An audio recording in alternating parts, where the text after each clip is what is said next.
Nous passons, M. Mohamed, au troisième axe.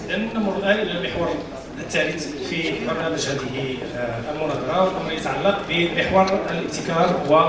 ونستضيف في هذا الصدد السيد إلياس عزيوي، رئيس قسم النقل التكنولوجيا والابتكار، المركز الوطني للبحث العلمي والتقني، الرباط، المملكة المغربية. Monsieur Ilyes El-Zioui, chef de la division transfert de technologie et innovation, CNRST, Maroc.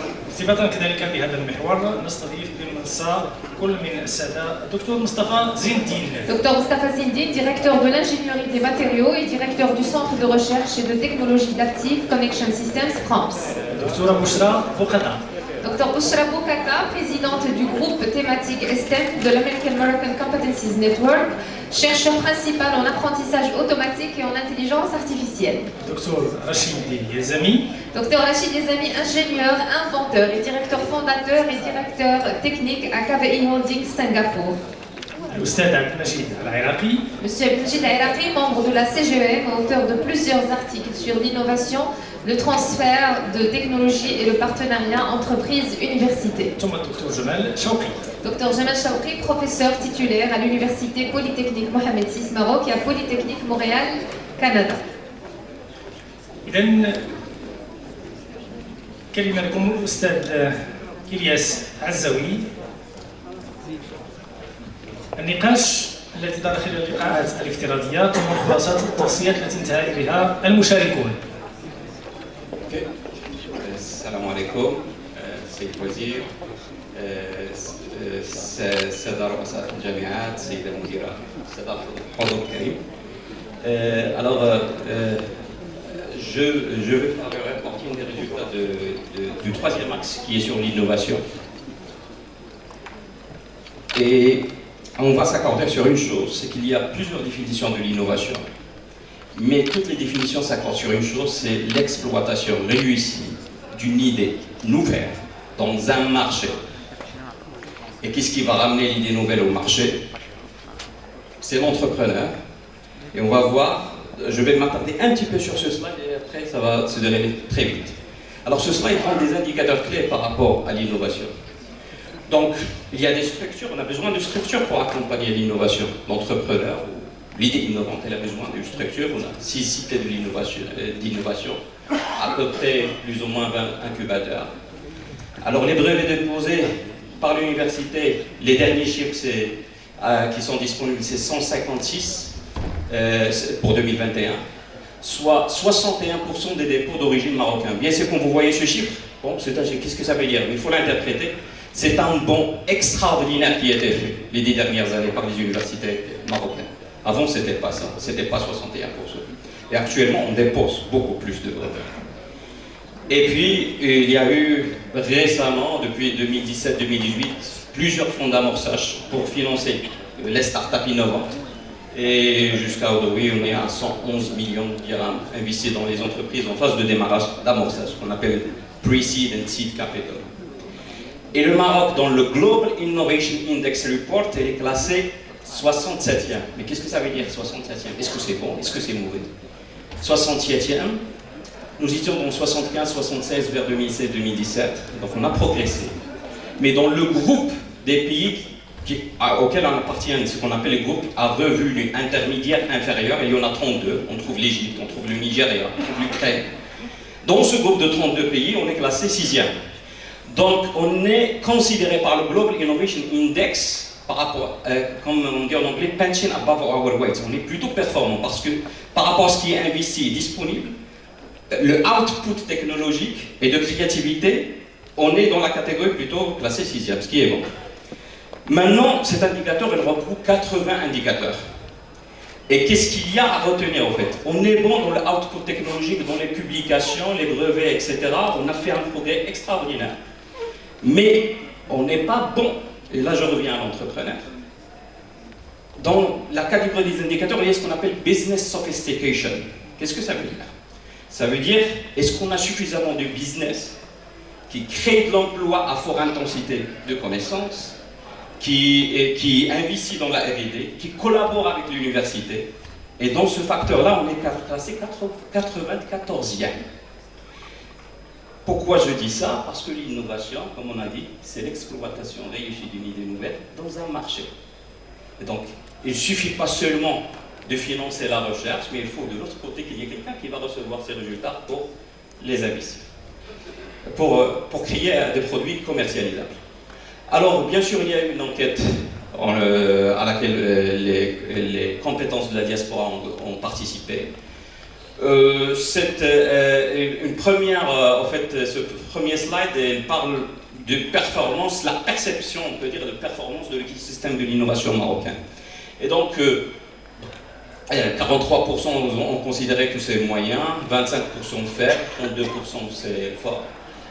Et les pistes de contribution privilégiées par les compétences marocaines du monde pour accompagner ce système, bon, 31% ont suggéré le mentoring et le coaching, aide à la communication à échelle internationale, connexion au réseau de financement ou de compétences, appui financier ou autre.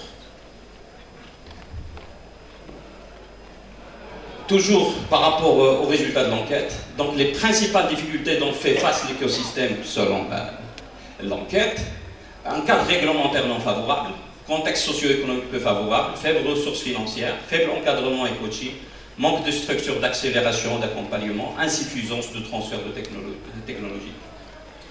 Les recommandations des webinaires d'écoute, donc créer un cadre, on peut les synthétiser comme suit, donc créer un cadre propice pour l'innovation, créer un cadre favorable à l'intégration des compétences marocaines du monde dans le mentoring, le coaching et la création de start-up. Donc pour amener l'idée au marché, on n'a pas besoin seulement des ressources tangibles, mais on a aussi besoin des ressources intangibles, qui sont les compétences. Créer un cadre pour garantir la protection juridique des travaux de recherche et d'innovation, insister sur la commercialisation de la propriété intellectuelle et mettre en place une stratégie dans ce sens-là. Soutenir et encourager les centres d'incubation, d'innovation et d'accélération. Et c'est vrai qu'on a besoin, centres d'incubation, encore une fois, ce n'est pas suffisant d'investir dans le physique, mais l'accès au savoir tacite, notamment tacite et pas explicite, elle est primordiale pour réussir l'innovation. Et donc on a besoin d'accompagnement pour ça. Mettre en place des processus de labellisation des projets de recherche innovants. Alors, deuxième axe de recommandation autour de la culture de l'innovation, donc encourager le recours à la créativité, les concepts d'innovation et les pensées libres des jeunes âges, comme Science for Research, promouvoir la création des startups et les instruments d'accélération, sortir la recherche et l'innovation de la culture du fonctionnariat et promouvoir le mindset entrepreneurial, organiser avec le concours des compétences marocaines du monde des workshops sur l'innovation pédagogique à travers le Skill Up. Et il y avait un exemple très pertinent dans le domaine de l'aéronautique qui a été porté, malheureusement M. Moudrik n'a pas pu parler, mais M. Moudrik est le président d'un réseau d'experts marocains au nord de l'Amérique dans le domaine de l'aéronautique. Ils ont mené des initiatives super intéressantes pour enseigner un enseignement pratique aux étudiants marocains dans le domaine de l'aéronautique. Imaginer un modèle de sponsoring de l'entreprise au service de la formation innovante. Et merci. شكرا سيد الياس عزازي. حدثنا عن منهجية العمل المتعلقة بالمحور رقم 3 الخاص بالابتكار وكذلك الخلاصات والتوصيات. إذا مريم ننتقل إلى ضيوف المحور والكلمة في البداية ستكون للدكتور مصطفى زين الدين والسؤال مريم. Oui, tout à fait, Monsieur Moumed. Alors, Dr Moustapha Zindine, merci d'avoir accepté notre invitation. Je rappelle que vous êtes directeur de l'ingénierie des matériaux et directeur du Centre de recherche et de technologie d'actifs Connexion Système en France.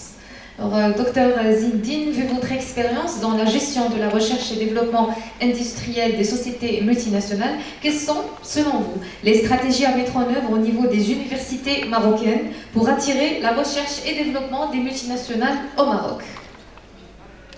Bonjour et merci à tous. Je vais illustrer mon propos par des exemples vécus.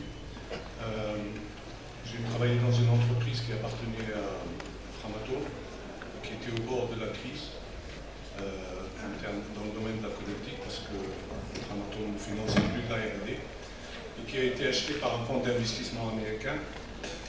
Il a mis 300 millions d'euros, et il est sorti 5 ans après, par 5 milliards de dollars. Et ça, parce que on a mis en place tout un process pour gérer l'innovation et l'ingénierie dans les domaines de transformation industrielle.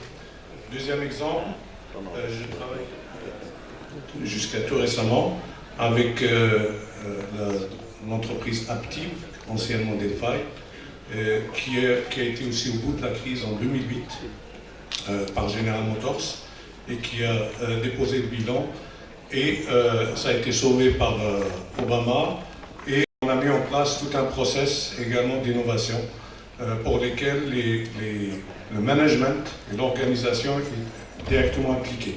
Donc un comité d'orientation stratégique, c'est ce qu'on appelle les mégatrends. On en avait 10, on a toujours 10. Et ce matin, j'ai entendu qu'il y a 8 mégatrends sur lesquels il faut les documenter pour savoir exactement ce qu'il y a dedans. Et après, un comité de suivi des projets pour les pipelines, de définition des projets technologiques, en associant à la fois les gens de la recherche et développement, l'ingénierie, mais également le marketing, pour définir les pipelines par mégatrend. Donc ça, c'est la première recommandation. Ensuite, on va passer à la partie donc management. Ça, c'est vraiment, ça a été dit précédemment, c'est gérer la R&D pour pouvoir en extraire de la valeur. Deuxième partie, c'est l'incitation fiscale. L'incitation fiscale, on en a parlé également, pour promouvoir la R&D dans les entreprises. Par exemple, on peut citer le crédit impôt recherche qui est très, très attractif. Dès que vous avez des projets qui sont labellisés d'ailleurs par le ministère de la Recherche, vous avez à peu près 30 à 35% de financement sur l'aspect fiscal. Également, encourager les bourses d'études sous forme de doctorat, donc entreprises, universités et étudiants, avec des bourses d'études qui sont significatives pour disons, capitaliser autour des travaux. En fait, au niveau de la recherche industrielle, souvent les entreprises ne savent pas exprimer leurs besoins. Donc là, c'est une opportunité, par exemple, pour décrire les besoins. Et également, je donne un exemple, par exemple, des travaux sur la théorie de Hertz, pour permettre, on a les seuls à avoir un outil aujourd'hui, parce qu'on a travaillé avec un laboratoire, pour ajouter à la théorie de Hertz l'aspect distribution électrique. C'est un exemple. Donc, aucune capacité interne qui permettrait de le faire sans le support de l'université. Également, ce qu'on fait aussi, c'est l'embauche d'un ingénieur, un docteur qui vient d'être diplômé et qui fiscalement revient à zéro salaire pour l'entreprise. Donc, c'est entièrement financé par les pouvoirs publics. Je dirais également, c'est promouvoir les capacités universitaires au niveau régional. Par exemple, à chaque fois que je suis allé en Pologne, un peu partout dans le monde, la priorité des industriels, les patrons d'usines, c'est de présenter des capacités universitaires autour d'eux. Et c'est quelque chose qui est remonté au niveau de management pour asseoir et créer une dépendance, parce que si on fait que de la fabrication, aujourd'hui c'est insuffisant, c'est le moment peut-être d'attirer aussi des entreprises par des capacités, des capacités en termes de R&D. Dites-moi si je suis encore... Oui. Je suis en retard. Donc j'ai fait par écrit mes recommandations, Madame Alamine, c'est Ilyas Ezaoui, donc merci beaucoup. Il y a d'autres recommandations, mais... شكرا دكتور مصطفى زين الدين وتحول الان الى الدكتوره بشرى بوقطار. مرحبا بك سيدتي. سؤال مريم. Oui, je passe à notre deuxième invité dans cet axe dédié à l'innovation. Il s'agit de Dr Bouchra Boukhata. Je rappelle que vous êtes présidente du groupe thématique STEM de le Make American Competencies Network, chercheur principal en apprentissage automatique et en intelligence artificielle aux États-Unis. Marhaba bik, Dr Bouchra Boukhata, et merci d'avoir accepté notre invitation. Alors, vous avez eu l'opportunité de travailler sur des thématiques de recherche relatives à l'intelligence artificielle chez, par exemple, General Electric, Amazon, et récemment vous avez intégré Microsoft. D'après votre expérience, quelles seraient les opportunités à saisir pour le Maroc dans la chaîne globale de valeur dans ce domaine? D'accord, merci. First of all, I'm going to switch to English to just feel more comfortable, especially I'm going to be using some technical words. First of all, thanks, Mr. Minister, thanks, Madam Alemi, for the invitation, and thanks for everyone here. I feel very welcome. And I would like to kind of like sit back. Before I answer the question, I want to sit back. What makes innovation in other countries, especially in the US, really at the forefront? So we have to understand kind of like what is the ecosystem. And again, and I'm gonna refer that this is not a recipe, this is just to understand what works and maybe what we can apply here in Morocco. So innovation means research, advanced research, but advanced research that is also applied. So a lot of multinationals from Microsoft, Amazon, GE, Google, IBM, you name it. So they all have a very, very specific and common strategy to do that. So they have what they call short-term, long-term, and mid-term investment for research. And what they look into that in terms of what they're going to invest in is really what is the return on investment, ROI for short. And so for the ROI, the short term is when there is a business, and this is probably what a lot of companies in Morocco are shy to invest in research. It's because they don't know exactly what is the return on investment, and usually it should be something very quick, less than a year, and that applies everywhere in the world. The midterm one, and that's where you have bigger corporations like Microsoft, Amazon, etc. They have some money that is corporate money. They can afford to invest in research that is 3 years, up to 3 years for return on investment. And then we have really the long-term vision, where here you have government deep pocket money, like DARPA, DOE, DOD, etc., who can invest in longer term, 5 years plus. And as an example, the internet that we are all using came from DARPANET. That was the vision that DARPA put, and have industry and universities work together to get it done. Or self-driving cars, for example. Okay, really the key things here are, have to have a vision, you have to have deliverables, milestones, ROIs, no matter if it is a short-term, mid-term, or long-term for research. And now for Morocco, there are lots of really good things, great things, and we need to capitalize on that. So resources, funding, applications. Resources, we have excellent human resources in terms of, especially if we're talking about AI, is mathematics. That's the foundation. We have excellent mathematics background, excellent in algorithms. Being a student, when I just went first to the US, I had 4 advisors fighting to get me as their advisee because I came from Morocco and I had a bachelor's in applied mathematics from Morocco and also master's from Morocco in Ahouaï. So that actually, so we do have that. So we have that reputation outside. So which means we are really good in that. And it's something for AI, it's fundamental and it's important. Infrastructure. That's another resource. The problem, especially with AI, if you want to really push it to go to deep learning and some really advanced technologies, you have to have the right infrastructure, cloud environments and so on. And that's where actually I think the government plus companies, private sectors, and multinationals can all work together to provide that access. And then the funding, government funding, and I heard that over and over here, so government funding, enterprises or small companies funding, even personal funding. It's very interesting how a lot of like very rich people, you hear that, they go and invest in very small ideas and companies to do startups, right? And then last but not least, all this research that makes it, I'm not saying that fundamental research is not important, it is important, but what makes innovation stand out if it is applied. So the application has to be, and that's the real return on investment, is that the application has to tap into, for example, here in Morocco we have energy, renewable energy, agriculture, environment, and medicine. And I would say Morocco has really great potential to be a hub for AI applications. Why not? We have everything, we just need to put the puzzle together and have accountability and continuity. And I will re-emphasize one thing that was said, having a steering committee that stays and tap into us as Moroccans abroad who have all this expertise to be mentors, to be resources, to be also provide funding, help with providing funding and making connections with collaborations. A lot of collaborations, we're trying some collaborations with actually Leni, with a few professors here, with Lencias and a few other universities. And that's actually like a very, very important piece. And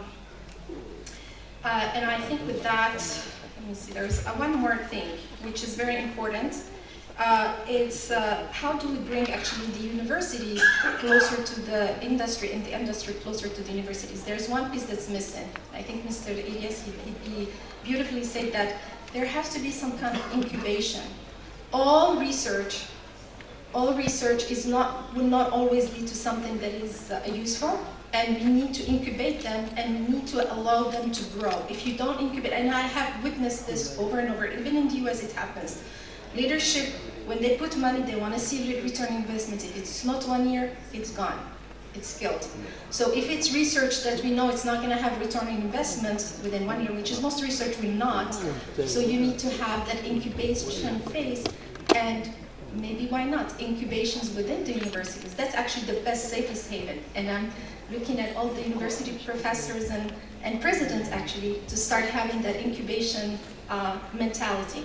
Helping the students, helping the professors to start the research, that will attract also funding and attract companies to really work closer with the universities and have that bridge. So that bridge is extremely important. If we don't have that, we can do all the research, there is no other place to catch it. Thank you. Merci, professeur Boukhata. شكرا دكتورة بشرى بوخاتا. ونحول الآن الكلمة إلى الدكتور رشيد يزمي. Notre troisième invité, Dr Rachid Yazami, je rappelle que vous êtes ingénieur, inventeur et directeur fondateur, directeur technique à KVI Holdings à Singapour. Merci d'avoir accepté notre invitation, Dr Yazami. C'est moi qui vous remercie et je voudrais aussi remercier Monsieur le ministre Latif Bellamy et Madame Jamila Alami pour l'invitation d'être là. Donc je viens de Singapour, comme vous avez dit. C'est très loin, mais je tenais absolument à être là. Merci beaucoup. Alors, Dr Yazami, on sait que l'université marocaine joue un rôle vital, et doit jouer ce rôle justement vital et de locomotive pour le développement du pays dans tous les sens. Alors aujourd'hui, elle doit être ouverte sur le monde en agissant sur des éléments relatifs à l'enseignement, la formation et la recherche. Alors selon vous, quelles seraient les actions à mener en termes justement d'innovation pour arriver à ce rôle vital? Il faut créer une culture de l'innovation.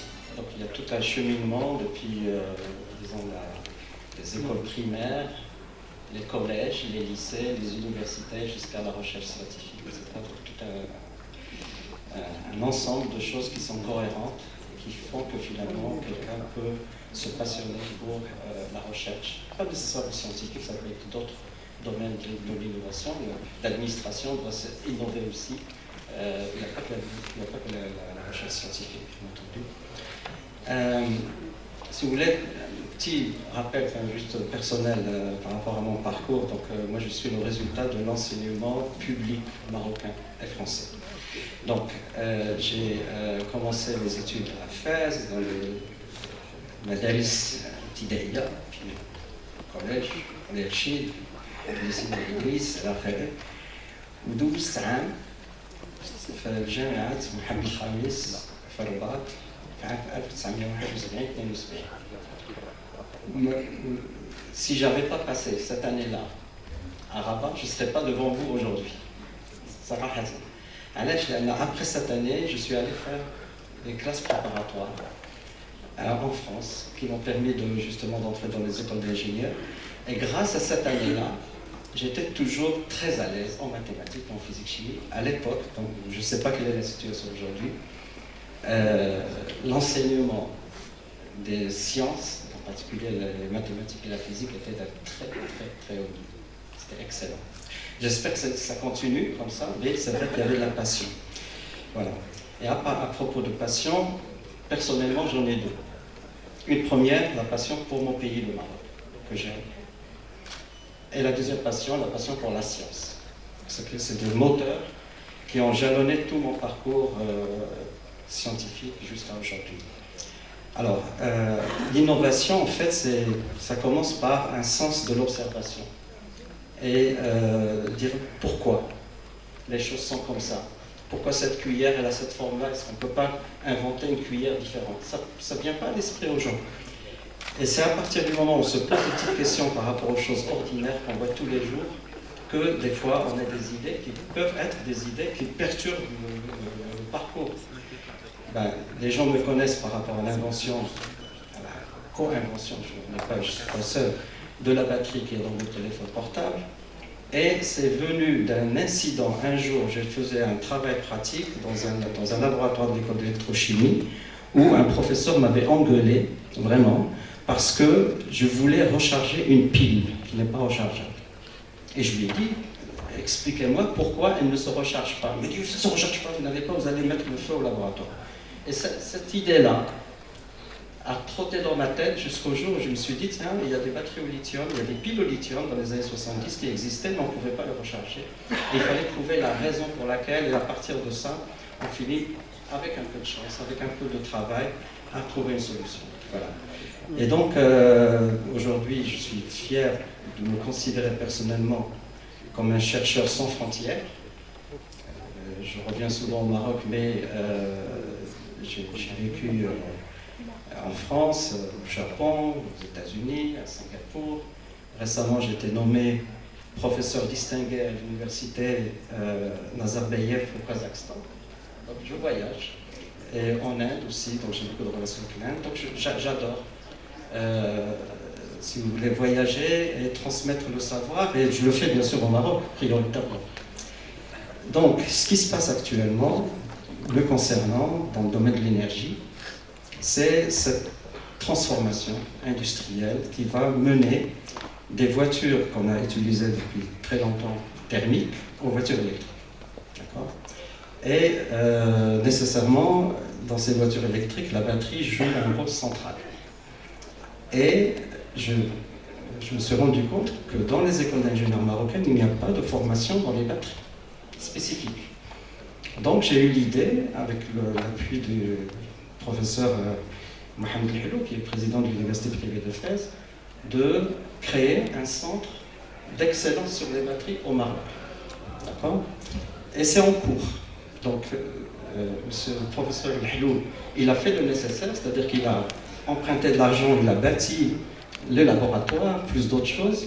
Et nous, il nous manque aujourd'hui les moyens d'amener les équipements qui vont être utilisés pour justement former les ingénieurs, les chercheurs du futur. Et cette révolution, le Maroc ne peut pas y échapper. C'est obligatoire. Donc soit on est un peu proactif, il est encore temps justement de soutenir ce projet-là. J'aimerais, là j'ai bientôt 70 ans, avant de prendre ma retraite définitive, parce que normalement je suis déjà retraité du Centre national de la recherche scientifique française, mais avant de vraiment dire voilà, j'arrête tout, avoir à raconter un happy story, une histoire heureuse.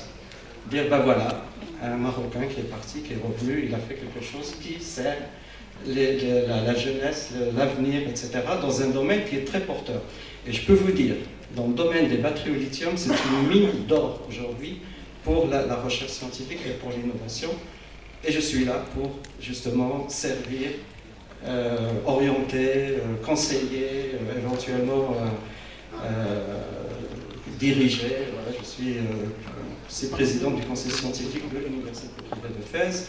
J'ai d'autres qui sont en contact avec le Maroc. Tous les intervenants au début de la première séance me connaissent, je les connais, on s'est rencontrés physiquement, je parlais de ce projet. Et moi, mon appel aujourd'hui, aidez-nous, s'il vous plaît. Voilà. Merci. رشيد اليزني ونتحول صوب الأستاذ عبد المجيد العراقي. Nous passons à notre quatrième invité, effectivement, M. Mohamed. Il s'agit de M. Abdelmejid Al-Araqi. Je rappelle que vous êtes membre de la CGEM et auteur de plusieurs articles sur l'innovation, le transfert de technologie et le partenariat entreprise-université. M. Al-Araqi, merci d'avoir accepté notre invitation. Merci. Merci aux organisateurs. Je vais aller droit dans le sujet, donc, puisque je n'ai que 5 minutes et je pensais que j'allais avoir un peu plus, donc excusez-moi si je saute quelques aspects. J'ai articulé ma réponse sur la question qui m'a été posée en 4 petites parties d'1 minute chacune. La première partie, c'est pourquoi il y a des freins, pourquoi les entreprises marocaines ne recourent pas suffisamment à l'innovation. Donc, sans vouloir épuiser le sujet, on va dire d'abord que notre mode de production est encore marqué par le poids des traditions.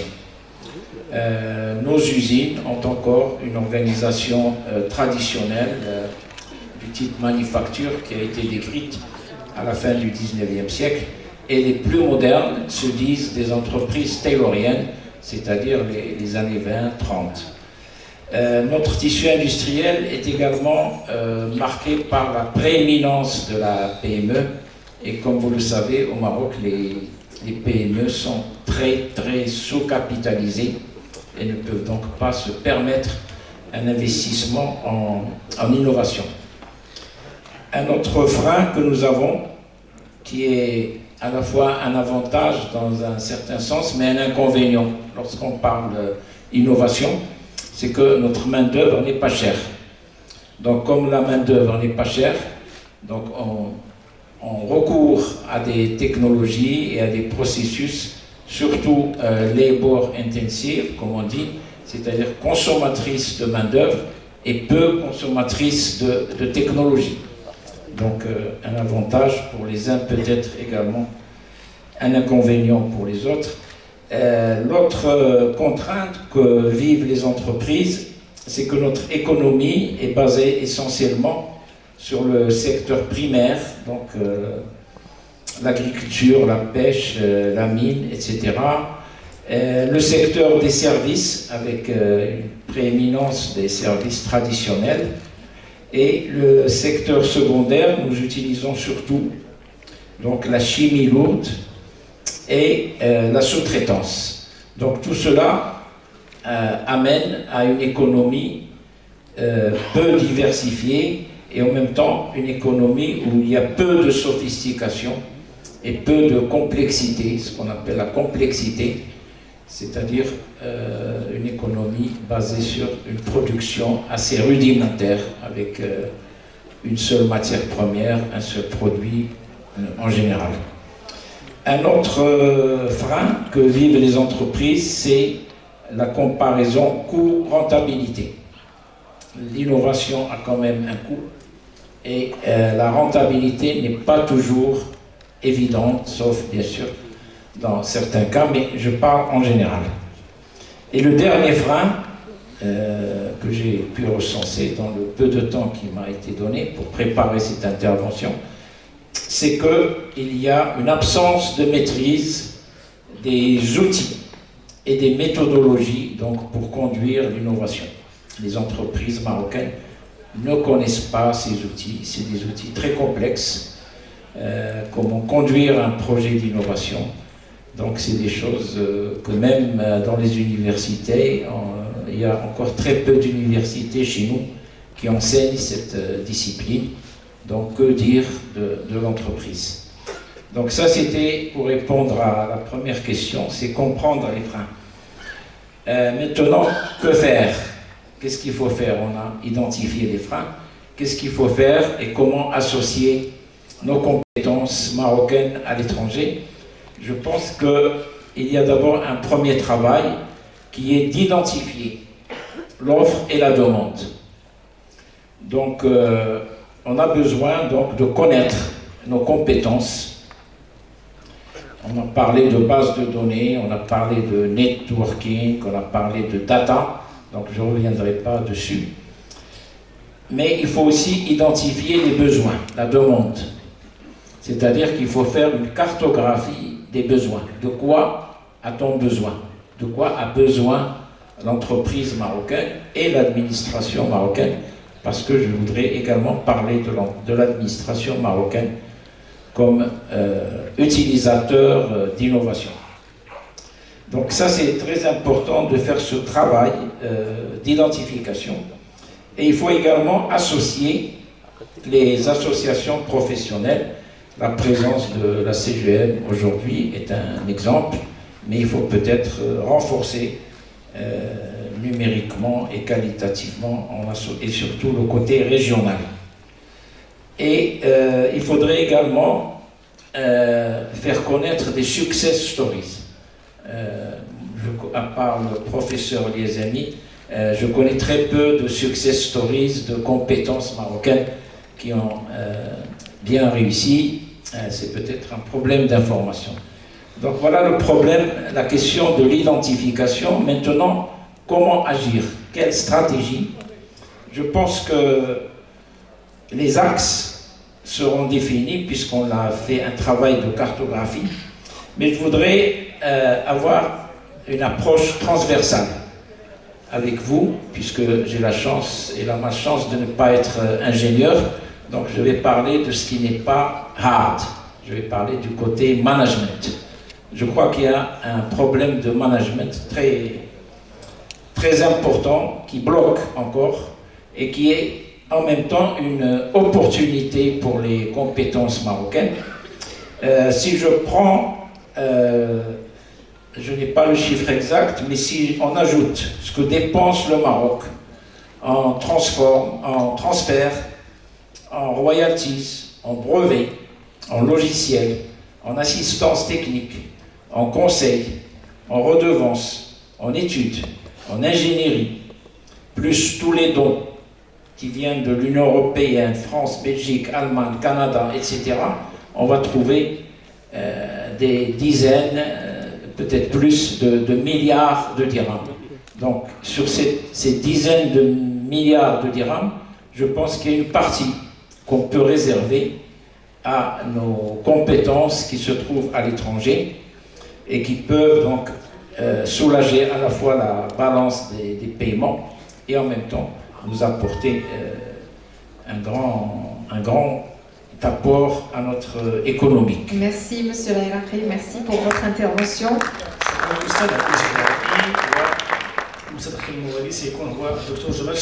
Il s'agit du docteur Jamal Chaoukri. Je rappelle que vous êtes professeur titulaire à l'Université Polytechnique Mohamed VI et à Polytechnique Montréal, Canada. Merci d'avoir accepté notre invitation. Donc, professeur Chaoukri, comment peut-on aujourd'hui associer les compétences marocaines du monde pour contribuer à la définition des besoins futurs et de feuilles de route technologiques en fonction bien sûr des tendances sociétales à l'échelle nationale et internationale? Salam alaikum, vous m'entendez, ça va? Merci pour votre invitation. J'aurais voulu d'abord parler un peu d'innovation, de créativité, parce que c'est des mots qui sont un peu galvaudés, parce que la plupart des gens qui gèrent l'innovation et la créativité n'acceptent ou acceptent difficilement, ou peut-être même n'acceptent pas, 2 conditions sur 5 à l'innovation, qui sont prendre des risques, errer, perdre du temps, et la deuxième, c'est droit à l'échec. Alors, mais pour répondre à votre question, je répondrai en trois façons. La première façon, l'inspiration. Deuxième façon, les problèmes. La troisième façon, l'espoir. Première façon, l'inspiration. Je pense qu'il faut s'inspirer absolument des autres pays. Il y a des pays qui ont des réussites éclatantes, à savoir, par exemple, Israël, la Chine, etc. Le ciment, il ne faut pas oublier, le ciment entre les chercheurs marocains, que ce soit au Maroc, que ce soit à l'étranger, ce sont les chercheurs étudiants, bottom-up. C'est excessivement important, c'est eux qui apportent le ciment. Et leur mobilité est quelque chose d'extraordinaire. Une des réussites fondamentales, à mon avis, de l'Europe, c'est la mobilité de ces étudiants-là. Mais bien évidemment, il ne faut pas copier-coller. Le Maroc doit innover, trouver sa propre voie et utiliser ses ressources. Ça, c'est la première réponse. Deuxième réponse, les problèmes. Je suis désolé, c'est un cri de cœur, ne m'en voulez pas.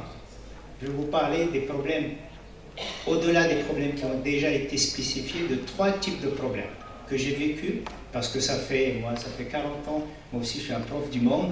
J'ai travaillé beaucoup avec l'étranger, avec des industriels, les plus grosses industriels dans le monde, mais aussi particulièrement avec Managim et l'OCP. Alors il y a 3 problèmes que j'aimerais évoquer avec vous. Le premier problème, c'est le problème de reset. Moi j'appelle ça le reset. Chaque personne, chaque dirigeant, spécifiquement au Maroc qui vient, il fait un reset, il efface tout ce qui a été fait avant. Et d'un point de vue engineering, on ne fait pas des sciences exactes, on fait, c'est un amalgame, c'est l'intégration de ce qu'on fait, et donc particulièrement, c'est la mémoire collective qu'il faut bâtir en fin de compte. Donc le problème de reset, c'est un premier problème. Deuxième problème, c'est le pic de Dirac. Alors ceux qui sont physiciens se rappellent peut-être, c'est quoi le pic de Dirac? C'est 0, puis ensuite ça lève très rapidement, puis ça redescend. J'ai animé énormément de conférences au Maroc. J'arrive véritablement à exciter les gens, mais cette excitation retombe instantanément. Instantanément. Alors je ne sais pas comment il faut pour la maintenir véritablement à l'œuvre. Troisième problème, c'est la folie des grandeurs. La première réunion à laquelle j'étais invité en 92, ici, il y avait une vingtaine de ministres avec le prince héritier, et puis tout de suite après, il ne s'est rien passé. Je suis désolé, c'est un cri de cœur. Moi j'ai appris à commencer petit, à rêver grand, mais à aller vers la grandeur. Mais on commence petit. L'espoir maintenant, troisième réponse, c'est l'espoir. C'est d'abord l'amour du Maroc, je pense que ça a été dit, on est là pour ça. Et aussi, je pense que c'est l'engagement de nouvelles universités qui voient le jour et qui vont, en fin de compte, et j'espère, jouer le rôle de locomotive au Maroc. À savoir, moi je connais bien l'université polytechnique, l'université Mohamed VI Polytechnique, puisque je suis affilié et je termine mon année sabbatique là-dedans. Je pense qu'il y a beaucoup d'initiatives qui sont là-dedans. Je parlerai juste brièvement de 2 initiatives et j'arrête là. La première initiative, c'est on a introduit une organisation qui passe de laboratoire à l'échelle industrielle, donc ça va un peu inhiber, ça va accélérer ce qui se passe d'un point de vue purement productivité et impact industriel. Et la deuxième, c'est on est en train de parler à l'université de donner un statut particulier à définir à tous les chercheurs marocains qui se retrouvent à l'étranger. Alors voilà l'espoir, et j'aime toujours terminer par l'espoir. Merci beaucoup. شكرا لكافة الضيوف الذين أسهموا بشكل غني في إطراء النقاش المتعلق بمحور رقم 3 وهو محور الابتكار. في إطار الإضافات وإبناء النقاش سنتيح مداخلة في هذا الصدد للأستاذ رشيد مدرك. Oui, salam alaikum. Bonjour, est-ce que vous m'entendez? Oui, d'accord. Très bien. J'ai eu plus de chance cette fois que la première. Je m'excuse, il y avait une coupure de micro au début. Donc écoutez, merci beaucoup pour nous donner l'occasion d'intervenir. Merci à Monsieur le Ministre et à Madame le professeur Jamila Alami d'avoir organisé ça et à tout le personnel du CNRST. J'ai participé personnellement aux assises, donc au webinaire il y a 3 semaines de ça je crois. Et donc je suis content de pouvoir faire une petite intervention de 4-5 minutes. Juste pour me situer, Rachid Moudrik, je suis le président fondateur de Eman Aerospace, les experts marocains d'Amérique du Nord en aéronautique. Madame le docteur Sana Hamdawi vient de faire une intervention et les membres de Eman. Nous sommes vraiment très rapidement un groupe d'experts, tous marocains, résidents au Canada et aux États-Unis. Moi, je suis aux États-Unis, et d'autres personnes aussi, mais beaucoup de monde sont au Canada.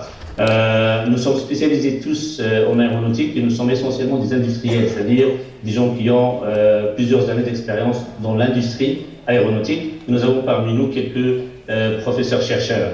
Alors, ce que je veux apporter comme intervention en comme ajout par rapport à tout ce qui a été dit, c'est vraiment l'expérience de Eman comme groupe avec l'université marocaine depuis maintenant 5-6 ans. Alors, nous intervenons en tant que groupe et je fais le lien très rapidement ici avec ce que le professeur Jamal Chapri vient de dire, le pic de Dirac.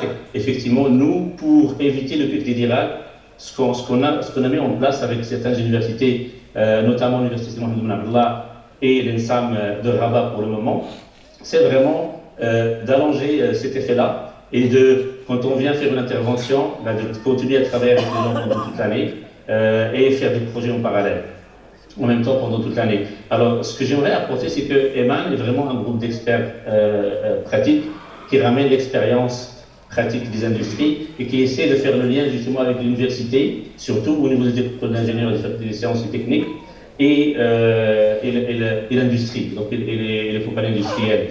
Nous avons une approche qu'on pense innovante, et elle est basée vraiment sur le project-based learning et aussi les soft skills. Vraiment, on travaille sur ces deux choses-là. C'est-à-dire qu'on travaille de plus en plus en amenant des projets très réels, et le docteur Azewi a ramené ce point-là, donc lors du projet Skilab qu'on a mis en place avec l'Université des sciences et techniques de Fès, qui est un projet très réel dans l'industrie aéronautique et sur lequel on met des groupes d'étudiants. Ça fait dans plusieurs institutions marocaines.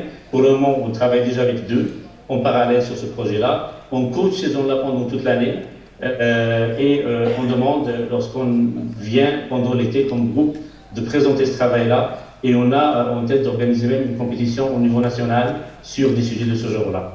Alors, jusque-là, on a organisé 4 universités d'été, 3 étant présentielles et une étant virtuelle en 2020, vu les contraintes du Covid dans ce temps-là. Alors, vraiment, notre approche est une approche de workshop.